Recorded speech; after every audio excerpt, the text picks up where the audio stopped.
उत्तर प्रदेश की सियासत में चंद्रशेखर आजाद की मुश्किलें दिन दोगुनी रात चौगुनी बढ़ती नजर आ रही हैं। जहां माना जा रहा है कि रोहिणी घावरी के आरोपों पर महिला आयोग कुछ कड़े फैसले ले सकता है।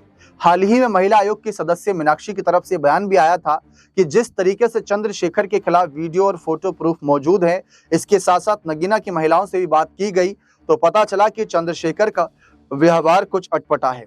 सांसद कुर्सी छीने जाने तक चर्चा थी। अब देखिए, सांसद कुर्सी किन हालातों में छीनी जाती है, किन हालातों में हटाया जाता है सांसद कुर्सी से, मैं आपको बता दूं कि अगर 2 साल या उससे अधिक की सजा होगी तो ही आपको कोई संवैधानिक पद जो आपके पास है, चाहे विधायक हैं चाहे सांसद हैं, तो ही आपको हटाया जा सकता है।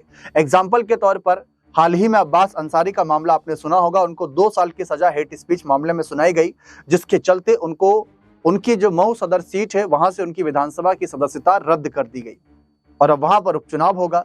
तो मैं उसी मुद्दे पर आ रहा हूं, जिस तरीके से मीनाक्षी ने बात करी कि कल को हो सकता है कि चंद्रशेखर से उनकी कुर्सी भी छीनी जाए। ऐसे में चंद्रशेखर की पार्टी को लेकर भी बात करेंगे, क्योंकि इससे पहले हम ये बात कर चुके हैं कि अगर कल को चंद्रशेखर को कुर्सी से हटाया जाता है, वो तो बात की बात है, कौन आएगा कौन नहीं आएगा, हटते भी हैं या फिर चंद्रशेखर की जीत होगी, क्योंकि इनके समर्थकों का कहना है कि चंद्रशेखर निर्दोष हैं। रोहिणी किसी के कहने पर किसी का मोहरा बनी हुई है और बस सिर्फ उस पार्टी की भाषा बोल रहे हैं जिस पार्टी ने इनको आगे भेजा है कि जाओ और चंद्रशेखर का राजनीतिक करियर खत्म कर दो आरोप लगा लगा कर। लेकिन रोहिणी घावरी के आरोप के सुनने के बाद जिस तरीके से महिला आयोग की सदस्य मीनाक्षी ने अपनी बात रखी तो उस पर थोड़ा बहुत यकीन किया जा सकता है।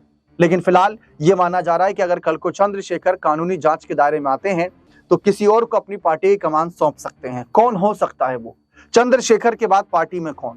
देखिए, जब जब ऐसी सिचुएशन कभी हमने राजनीतिक इतिहास में पन्ने पलटे हैं तो पता चला है कि पति के बाद पत्नी ही मोर्चा संभालती हैं। जैसे लालू के बाद राबड़ी देवी, अरविंद केजरीवाल के बाद सुनीता केजरीवाल, हेमंत सोरेन के बाद कल्पना सोरेन, अखिलेश के बाद डिंपल यादव। ठीक उसी तरीके से अब चर्चा है कि अगर कल को चंद्रशेखर पर कुछ खतरा मंडराता है तो उनकी पत्नी वंदना आगे आ सकती हैं और आजाद समाज पार्टी की मुख्य भूमिका में भी अपनी मौजूदगी दर्ज करा सकती हैं। रोहिणी घावरी जो एक महिला है और महिला को जिस तरीके से देखा जाता है कि अगर महिला ने कुछ कह दिया तो क्या वो सही होगा, ये भी सोचने वाली बात है। इसीलिए अपर्णा यादव ने कहा था कि दोनों पक्षों की जांच करना बहुत जरूरी है। लेकिन ऐसे में चंद्रशेखर बिल्कुल नहीं चाहेंगे कि इन कानूनी पचड़ों में फंसकर, इन कानूनी मामलों में फंसकर कहीं ना कहीं अपनी पार्टी की पकड़ ढीली होने दें उन सीटों पर जहां पर ये मजबूत हो रहे हैं, जहां पर लगातार तैयारी कर रहे हैं। इसीलिए चंद्रशेखर भी उन सीटों को लेकर लगातार मजबूती का संदेश दे रहे हैं। इनका साफ कहना है कि हम चुनाव लड़ेंगे, यूपी का भी, बिहार में भी खेल करेंगे, हर राज्य में अपनी मौजूदगी दर्ज करा रहे हैं, यानी अपनी पार्टी का लगातार विस्तार कर रहे हैं। और कल को अगर रोहिणी के आरोपों से उनको जांच के दायरे में आना पड़ा तो हो सकता है कि इनकी पत्नी आजाद समाज पार्टी की कमान संभालती नजर आए। ये खैर कयासों पर है, क्योंकि पार्टी में चंद्रशेखर के बाद नंबर 2 का नेता हमें नजर नहीं आता कि भीम आर्मी जो है चंद्रशेखर की आजाद समाज पार्टी है, उसमें नंबर 2 का नेता कौन है? क्योंकि अभी चंद्रशेखर युवा है, खुद ही मोर्चा संभाल रहे हैं, अभी तो पार्टी को आगे बढ़ाने वाले दिन है। लेकिन जो आरोप लगे हैं, रोहिणी ने अपनी शिकायत, अपना लेटर पीएम मोदी तक भेजा है, तो मामला गंभीर बन चुका है।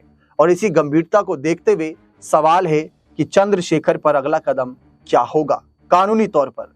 देखना दिलचस्प रहेगा। बने रहें चैनल के साथ। बहुत बहुत शुक्रिया।